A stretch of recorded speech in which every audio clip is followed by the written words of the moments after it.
Bonjour. Que l'on soit victime de harcèlement sexuel ou moral, la victime reste une victime. Pour lutter contre les effets dévastateurs du harcèlement quel qu'il soit, la victime lutte, si elle le peut, avec les moyens qui lui sont propres. J'ai passé une grande partie de ma carrière professionnelle dans une organisation professionnelle.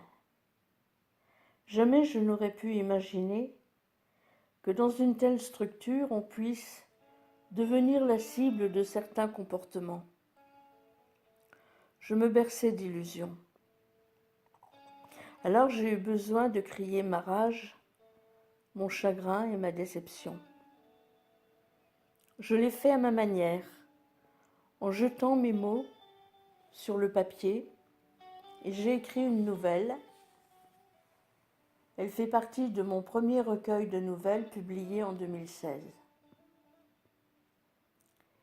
Il va sans dire que je ne mentionne pas le nom de cette organisation. Cette nouvelle, je l'ai appelée Petite Nana. Mon logiciel de vidéo, ne prenant pas en charge les vidéos trop longues, j'ai dû la scinder en deux.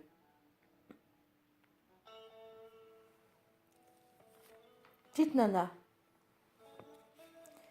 Il était une fois une petite nana qu'avec le droit de la fermer. Un jour, dans une assemblée des plus statutaires, d'une organisation des plus sérieuses, une de celles qui défendent les sans-grades, les modestes petits travailleurs, une de ces sans-grades, après s'être contenue de longues heures en écoutant demander des comptes à la structure à laquelle elle appartenait, osa demander la parole. Elle lui fut donnée. Elle osa interpeller l'un des brillants orateurs en lui disant que l'on pouvait tout demander à une structure. Yaka, Faucon, nous on veut, d'accord. Mais à la condition que tout le monde joue le jeu. Ce qui n'était pas toujours le cas. Que n'avait-elle fait, pensez donc? Le brillant orateur ulcéré s'en prit à la sans-grade, ne comprenant même pas qu'elle osât prendre la parole pour le critiquer, lui et son travail, ce qui n'était même pas le cas, alors que lui faisait ses 70 heures et qu'elle ne pensait qu'à son petit confort personnel, en ne faisant même pas ses 35 heures, et surtout en ne travaillant pas un jour par semaine. Vous vous rendez compte, elle avait osé. Le sang de la sans-grade ne fit qu'un tour.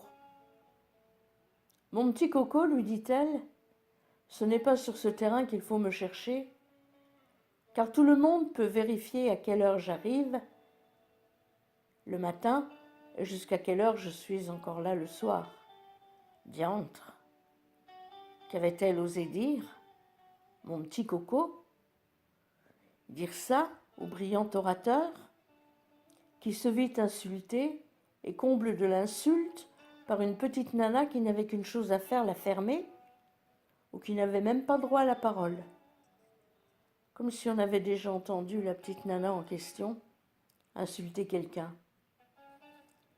C'était juste un mot.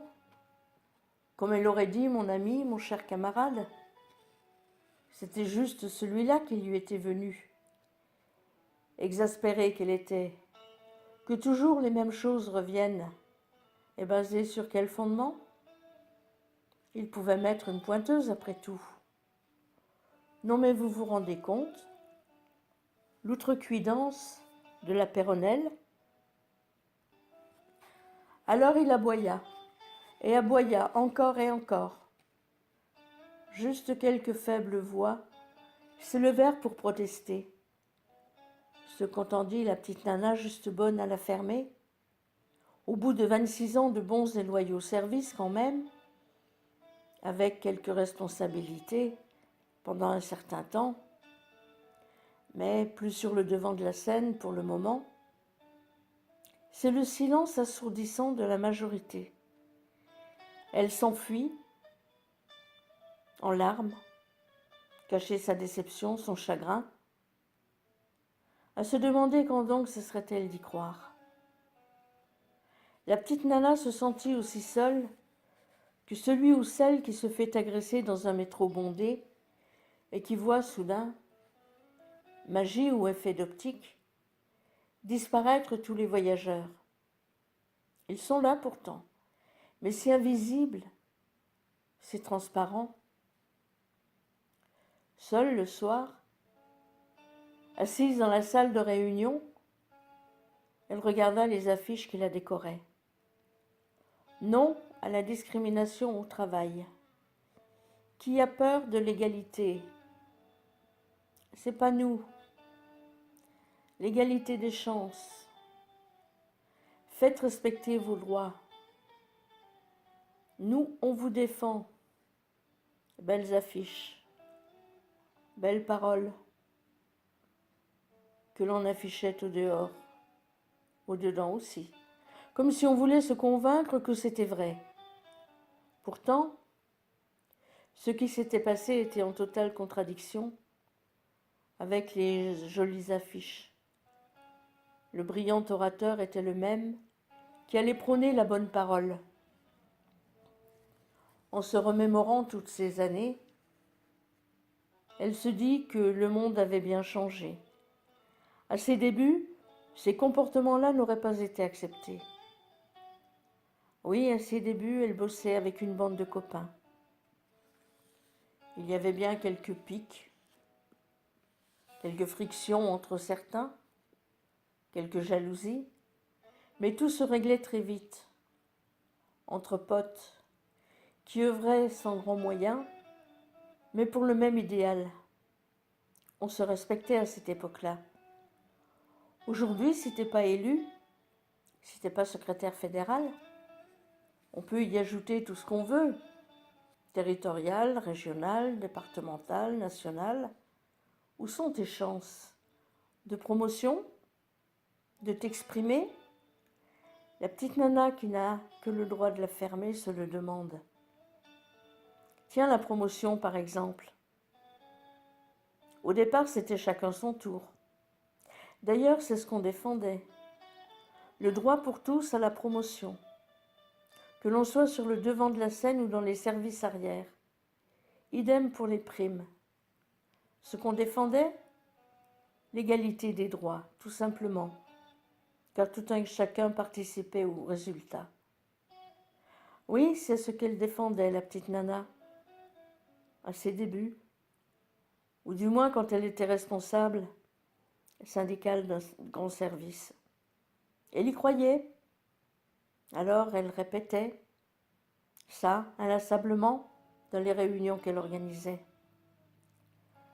Après, les règles ont changé. Le moi-je, le il n'y a que moi, c'est moi le meilleur. Cette règle du moi s'installa même dans l'organisation syndicale. Avant, pour la promo, on lui disait « Oui, la petite nana, tu l'auras ta promo quand viendra ton tour, quand tu auras l'âge. Il y a plein d'anciens avant toi. » Elle attendit, la petite nana, sagement son tour. Les années sont passées, la petite nana a plus de 50 balais, elle attend toujours. Pourtant, il y en a eu des plus jeunes qui ont été promus. Ah oui, mais t'as rien compris. Avant, les secrétaires administratifs, les sans grade, les petites mains qui œuvrent dans l'ombre, il y a tous les secrétaires fédéraux. Après, on verra. Avec un peu de chance, tu l'auras juste avant la retraite. Ben oui, des promos, il n'y en a plus beaucoup, tu vois. Ah, mais il y a les plus méritants aussi. Ben tiens, la petite nana, on a entendu dire que tu faisais la mauvaise tête, parfois. Pas toujours dans les manifs. Tiens, on l'a remarqué. Bah, toujours les bonnes idées. Oui, celles qu'il faut. Celles qui penchent du bon côté, qui sont dans la ligne. Mais je croyais que chez nous, on respectait les idées de chacun. Oh, t'as du mal comprendre, petite nana. Ça, c'est juste pour la pub. Les petites nanas comme toi, ça la ferme ou ça s'en va? Bah quoi, t'es pas élu? Si, un tout petit peu quand même. Tout petit peu. Oui, mais pas assez pour la ramener. Mais je croyais que tous les adhérents pouvaient s'exprimer. Oui, on dit ça, c'est vrai. Mais qu'est-ce que tu peux être naïve? Au bout de 26 ans, t'y crois encore? Ben oui, elle y croyait, la petite nana, malgré tout. Et puis avec ce que tu fais, franchement, t'as pas à te plaindre, non? Non, elle ne se plaignait pas. Elle remarquait juste. Ah, autre chose aussi qu'elle a remarqué. Vous connaissez, non, les gentils colporteurs qui passaient il y a longtemps, de village en village? Ils racontaient tout, les petits potins du coin, qu'ils avaient eux-mêmes entendu ou qu'ils inventaient, histoire de corser un peu. Ils faisaient chanter la rumeur. Et la rumeur, sa musique, faisait vite le tour des villages. Elle s'amplifiait. Personne ne s'inquiétait à l'époque du mal qu'elle pouvait faire, la rumeur. Bah, c'était ça, la vie des solides campagnards, ou même des citadins. On aimait bien se gausser de son voisin. Qu'est-ce qu'on se marrait à voir sa tête? On cherchait même pas à voir si on lui avait fait mal, justement, à sa tête, à sa vie. C'était rude, la vie, parfois, il y a longtemps. Oui, mais enfin, maintenant on est civilisés, on est presque tous des citadins. Et puis, il n'y a plus de colporteurs, plus besoin. Il y a le téléphone, puis tout le reste. Maintenant, les réseaux sociaux. On est dans l'ère de la communication, il paraît. Ah bon? Ça veut dire qu'on peut vraiment communiquer entre nous? Vrai de vrai? On peut vraiment se parler? Enfin, on le dit. On le répète tellement qu'on y arrivera peut-être quand même bien un jour. Oui, elle remarque juste, la petite nana, que les colporteurs, ces bêtes-là, ça meurt même pas. Comme des punaises. Tu les écrases, déjà ça pue les punaises. Et puis, il y en a plein qui reviennent. Mais aujourd'hui, on ne peut même plus les repérer de loin. Chacun en abrite un pas loin. Même dans sa peau, tiens. Il demande qu'à sortir. La petite nana se dit que si tous les renseignements demandés, toutes les infos qu'elle doit réclamer, allaient aussi vite que les colportages, ben dis donc, elle en aurait des jours de RTT. Oui, le colporteur aujourd'hui, ça peut être n'importe qui. Bah, il y en a qui se font vite repérer quand même. Il y a un peu de justice dans ce bas monde. Tiens, j'en connais un. Tout petit, l'air de rien. L'air sournois. L'air à ne pas y toucher. Un passe-muraille, quoi. Le petit gars bien gentil, bien sérieux. Qui bosse, mais qui bosse. Enfin, qui le dit. Eh ben, avec lui, pas de problème. On fait de sacrées économies. Par ces temps de vaches maigres, c'est bon à prendre, n'est-ce pas? Oui, avec lui, t'es sûr d'avoir une garde-robe complète. Une pour l'hiver, même une pour l'été. Tu te rends compte? Une perle, ce colporteur. Mais avec lui, si, je te l'assure, pas de problème, il y en a pour tout le monde. Tu croyais échapper, mais tu rêves. Là, tu vois, tout le monde y a droit. Les secrétaires fédéraux avec tout le reste. Et les secrétaires administratifs, les sans grade, le menu fretin. Pas de détails avec lui. Et il y a même des privilégiés. Ils ont de la chance. Des années sans verser 1 € pour leur garde-robe, dis donc. Oui, mais quitte à choisir, je préfère encore la faire moi-même. Elle se dit tout ça, la petite nana. Mais quand même, c'est qui ces débordés qui ont tout le temps de rien, qui croulent sous les dossiers, mais qui quand même ont le temps de se pencher comme ça sur l'analyse du temps de travail des petites nanas qui ne sont même pas parties de leur section. Elle se rappelle les articles du 8 mars, la journée de la femme. Dans la région, les petites nanas ont été plutôt sympas. La seule chose qu'elle demande, la complémentarité. On dirait bien qu'ils n'ont rien compris de ce qu'était la complémentarité. Non, non, c'est pas moi. Je suis un mec, donc je la ramène, et toi, t'es une nana, donc tu la fermes. Pas ça du tout, la complémentarité. À croire qu'ils sont trop bêtes. Finalement, elle se dit que le prochain 8 mars, c'est un appel à toutes les petites nanas des sections qu'elle devrait lancer. Que ce jour-là, elles se croisent les bras, les petites nanas. Une simple manière de montrer le ras-le-bol du manque de considération. Sûr, ça marquerait plus qu'un simple écrit. La petite nana se remémore aussi cette année-là, 1995, où déjà elle avait osé afficher ses idées. Pas bien ça. On était en pleine réforme des retraites. Et elle était en totale contradiction avec la ligne de son organisation syndicale.